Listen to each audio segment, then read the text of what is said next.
नौकरानी ने खोली आंखें। सोनम एक एजुकेटेड लड़की है, बड़ी एमएनसी कंपनी में नौकरी करती है। जॉब के दौरान ही उसे प्यार भी हो जाता है मानव उसी के ऑफिस में। दोनों को पहली ही कुछ मुलाकातों में प्यार हो जाता है और लगभग 1 साल की डेटिंग के बाद ही दोनों शादी करने का फैसला भी ले लेते हैं। दोनों के परिवार को इस शादी से कोई परेशानी नहीं थी। दोनों अच्छा कमाते हैं और अच्छी नौकरी करते हैं और एक ही शहर में भी है। सोनम और मानव की शादी हो जाती है। दोनों बड़े शहर के अच्छे फ्लैट में अपनी जिंदगी की शुरुआत करते हैं। काम करने के लिए उन्होंने एक नौकरानी रखी। लता करीब 38 साल की। सोनम ने उसे काम पर रखते हुए ही अच्छी तरह से सारे रूल्स बता दिए थे। साथ ही उसे ये भी कहा कि अगर वो यहाँ रहना भी चाहे तो रह सकती है। लेकिन लता ने बोला कि नहीं, उसका घर पास ही है, वो वहीं जाएगी और सुबह जल्दी वापस आ जाएगी। लता घर का सारा काम अच्छे से करती, अच्छी तरह से खाना बनाती और साफ सफाई भी करती। इसके काम में कोई भी कंप्लेंट नहीं थी। शादी के करीब 7 महीने बाद ही सोनम और मानव के बीच झगड़े होना शुरू हो गए। हर छोटी छोटी बात पर झगड़ा होने लगा। पहले तो झगड़ा छोटा हुआ करता था, जो थोड़ी सी बात से शुरू होकर खत्म हो जाएगा करता था। लेकिन फिर कभी कभी इन दोनों में कई दिनों तक बात नहीं होती। ऑफिस की बातें भी उनके झगड़े का एक प्रमुख कारण रहती थी। उन दोनों को लगने लगा कि उन्होंने एक दूसरे से शादी करके गलती कर दी। ऑफिस की एक मीटिंग के दौरान दोनों ही बॉस के साथ उसमें मानव ने सोनम की बात के बाद अपनी बात रखी, जो कि बॉस को ज्यादा पसंद आई। इस बात से सोनम को बहुत गुस्सा आया और वो बात हमेशा की तरह इस बार भी उनके घर तक पहुंची। सोनम ने इस बात को लेकर मानव को बहुत कुछ सुनाया और साथ ही उसने नौकरी छोड़ने और तलाक की बात भी की। लता यह उनकी सारी बातें, सारा झगड़ा हमेशा से सुना करती थी। बस वो अपने काम में लगी रहती। जब खाना बन जाता तो वो दोनों को कहती। ज्यादातर वो लोग अलग अलग बैठकर ही खाते थे। सोनम अगले दिन ऑफिस नहीं गई। दोपहर तक अपने कमरे में बंद रही।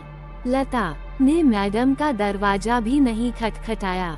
उसे अच्छी तरह पता था कि अभी वो कुछ भी नहीं चाहती। दोपहर के बाद सोनम अपने कमरे का दरवाजा खोलकर बाहर आई। लता किचन साफ करके अपने घर जा रही थी। उसके हाथ में उसका एक छोटा सा झोला था। सोनम बाहर आते ही लता को चाय के लिए कहती है।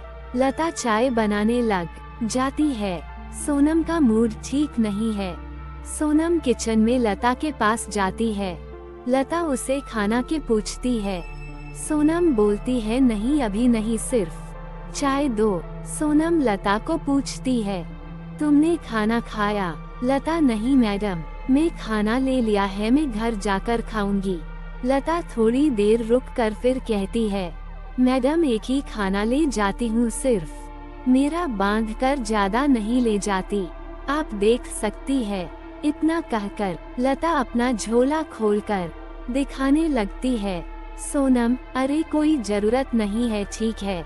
लता फिर मैडम को चाय देती है। लता को थोड़ा सा डरा हुआ और झिझका हुआ देखकर सोनम उस से और बात करती है। सोनम, अच्छा लता, तुम कहाँ रहती हो? मैडम, यही थोड़ी दूरी पर ही मेरा घर है। सोनम, तुम्हारे पति क्या करते हैं? लता, वो कुछ नहीं करते मैडम, वो अभी कुछ कर नहीं सकते। लता थोड़ा रुकती है और पलक झपका कर कहती है, उनको लकवा आया है, उनका बायां शरीर काम नहीं करता, ठीक से बोल भी नहीं पाते।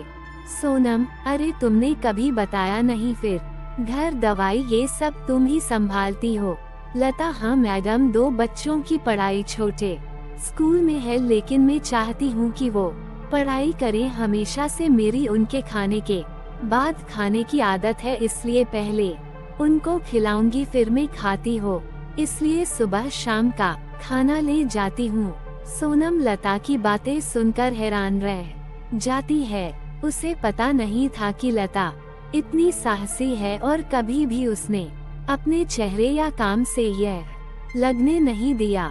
लता फिर कहती है, मैडम मैं आपसे कुछ कहना चाहती हूँ, आप बुरा ना मानो तो। सोनम ने तुरंत ही जवाब दिया, हाँ कहो ना प्लीज।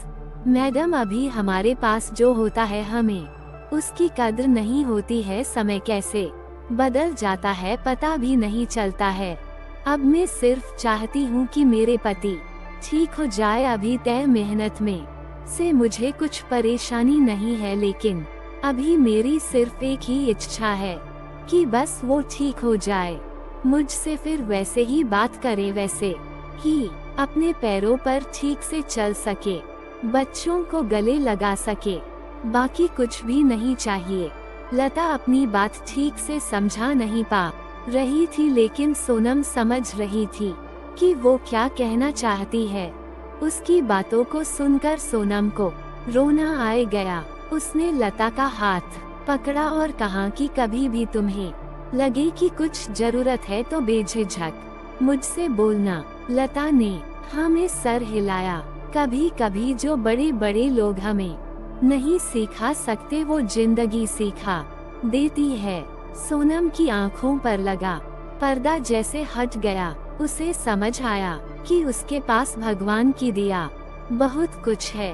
पल भर में ही जैसे उसकी सारी नाराजगी, गुस्सा ना जाने कहाँ चला गया। जिस पति का वो मुंह भी नहीं देखना चाहती थी, अब उसके आने का इंतजार करने लगी।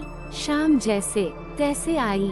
दरवाजे पर जैसे ही बेल बजी वो दौड़ कर गई और दरवाजा खोला। सामने मानव को देखकर रोते हुए उसके गले लग गई और सॉरी बोला। मानव को कुछ समझ नहीं आया, लेकिन उसने भी सोनम को सॉरी बोला।